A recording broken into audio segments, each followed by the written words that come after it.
Graça e paz, irmãos. Semana passada, no nosso culto doméstico, nós tivemos detidos, né, no nosso tempo em relação ao Evangelho de João, especificamente no capítulo 2. E nós vamos tirar algumas dúvidas, né, que os irmãos preencheram no formulário e também alguns ensinamentos que nós consideramos alguns ensinamentos mais importantes. Então, o texto, vamos ler primeiro do verso 1 até o verso 11. O texto diz o seguinte: E no terceiro dia houve um casamento em Caná da Galileia, e a mãe de Jesus estava lá. E Jesus também foi convidado para o casamento, juntamente com os seus discípulos. E quando o vinho acabou, a mãe de Jesus lhe disse: Eles não têm vinho.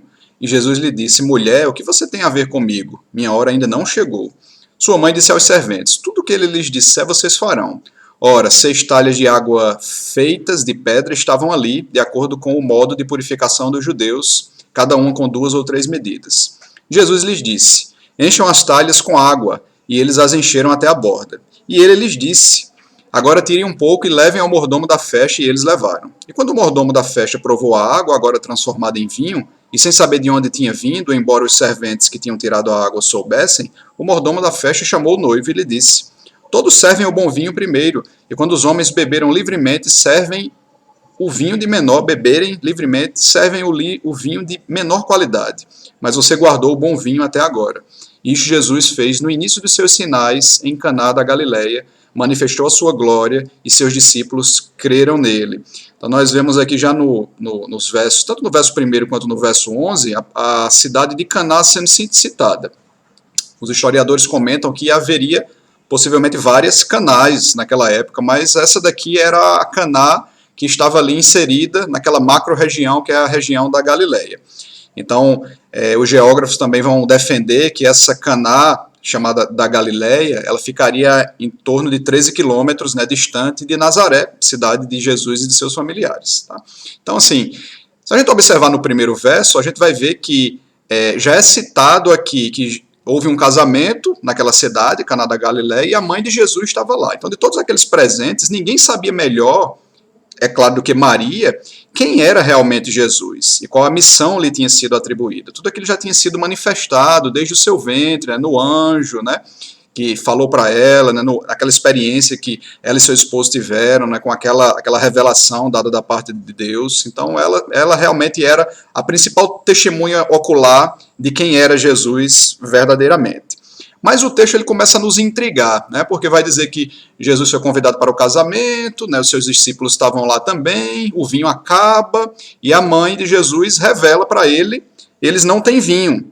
E é interessante aqui, ela não disse o que ele deveria fazer, ela apenas mostrou a necessidade. Então, ela sabia quem ele era e o que ele poderia fazer. Mas no verso 4, o texto nos intriga, porque isso foi até um questionamento, né, de um dos irmãos. O texto vai dizer assim, que Jesus comenta: mulher, o que você tem a ver comigo? E perguntaram assim: que mulher é essa? E a mulher aqui é Maria, é a mãe de Jesus. Tá? Mas quando o Senhor disse mulher, ele não quis ser rude com Maria. Muito pelo contrário, ele foi muito gentil da parte dele em enfatizar. Possivelmente, uma tradução melhor seria aqui senhora, então era uma forma de respeito. Mas ele diz assim: minha hora ainda não chegou. Então, indica a consciência de Cristo que ele estava cumprindo uma tarefa de que lhe fora confiada pelo Pai. Né? Isso é uma outra dúvida. Por que isso? Minha hora ainda não chegou. Então, cada detalhe dessa revelação e desse projeto de Deus tinha sido planejado de modo definitivo nos decretos eternos de Deus, de forma que havia um momento estipulado para cada ação.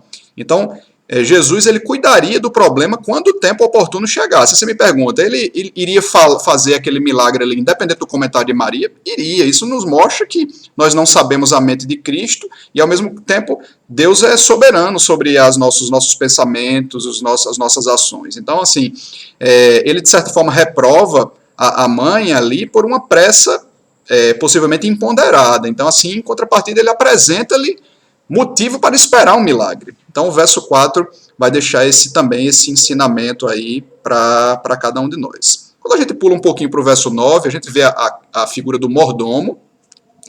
O mordomo era o administrador ali, né, da festa, e o mordomo tem aquela experiência ali, esse gerente do banquete, ele não havia estado presente no aposento onde se encontravam aquelas talhas, né, onde foi a água transformada em vinho, mas ele ficou bastante surpreso em ver esse vinho, e mais surpreso ainda quando experimentou. Era vinho como ele nunca havia provado antes, né, de tão excelente qualidade. Então a gente vê, vocês vão lembrar que no capítulo 1 nós falávamos da divindade de Cristo, né, pela sua onisciência. E aqui nós vemos também um outro aspecto da divindade por conta dos milagres, por conta dos sinais, e o texto fala isso, exatamente essa palavrinha, sinais. Então, nessa ordem cronológica, esse foi o primeiro sinal. Esse termo sinal é usado mais frequentemente por João do que pelos demais evangelistas, né, Mateus, Marcos e Lucas. Mas indica um milagre. Um milagre, é um sinal que é considerado como prova de autoridade e majestades divinas. Então aqui novamente a gente comprova a divindade de Cristo. Então vale a gente ressaltar também que a gente está falando de um casamento, né, como eu falei no início, e aqui está aquele que honra o compromisso do casamento. Isso não vai nos surpreender, pois segundo a descrição do próprio Evangelho de João, no capítulo 3, em Apocalipse 19, o próprio Cristo é o noivo. E através dessa encarnação, dessa obra de redenção e essa manifestação final, ele vem a sua noiva, a igreja. Então, como então ele não honraria aquilo que é um símbolo da sua própria relação com o seu povo? E Cristo não poderia deixar de honrar isso e faz o seu primeiro milagre aí na festa de casamento. Vamos continuar o texto, verso 12.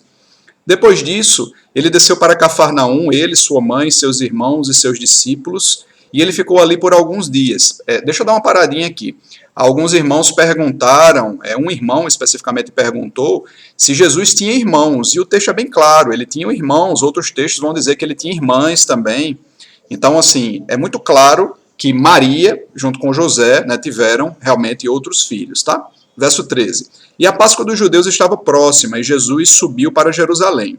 Ele encontrou no templo aqueles que estavam vendendo bois, ovelhas e pombas, e os cambistas assentados. Então ele fez um chicote de cordas e expulsou todos do templo, também as ovelhas e os bois, e espalhou as moedas dos cambistas e virou suas mesas. E disse aos que vendiam as pombas: tirem essas coisas daqui, parem de fazer da casa do meu pai uma casa de negócio. E seus discípulos se lembraram que está escrito: o zelo pela tua casa me consumirá. Os judeus, portanto, lhe perguntaram: que sinal você nos mostra para fazer essas coisas? Jesus respondeu e disse: destruam esse santuário em 3 dias e eu o reconstruirei. Os judeus então disseram: por 46 anos esse santuário esteve em processo de edificação e você o edificará em 3 dias? Mas ele estava falando do santuário do seu corpo. Quando, pois, ele foi levantado dos mortos, seus discípulos se lembraram do que ele tinha dito, e tinha dito isso, e creram na Escritura e na palavra que Jesus Cristo tinha dito. Então, irmãos, após a leitura desse último verso 22, nós podemos constatar novos ensinamentos aqui nessa nova porção, tá? Então, assim, o que a gente precisa entender? A ocasião que estava acontecendo aqui, ao entrar no templo, Jesus observa que o pátio dos gentios fora transformado no que parecia ser um verdadeiro curral. Então até se criou um questionamento entre alguns irmãos, então se Jesus tem todo esse zelo, então nós, por exemplo, será que seria totalmente errado nós vendermos algumas coisas dentro da igreja? Mas entenda aqui o contexto para você entender por que a grande crítica aqui sobre a grande crítica de Jesus, né? Então, dentro do templo existia um pátio chamado Pátio dos Gentios, ali existia uma grande aglomeração, né, de pessoas, e esse Pátio dos Gentios ele foi transformado no que parecia ser quase um curral.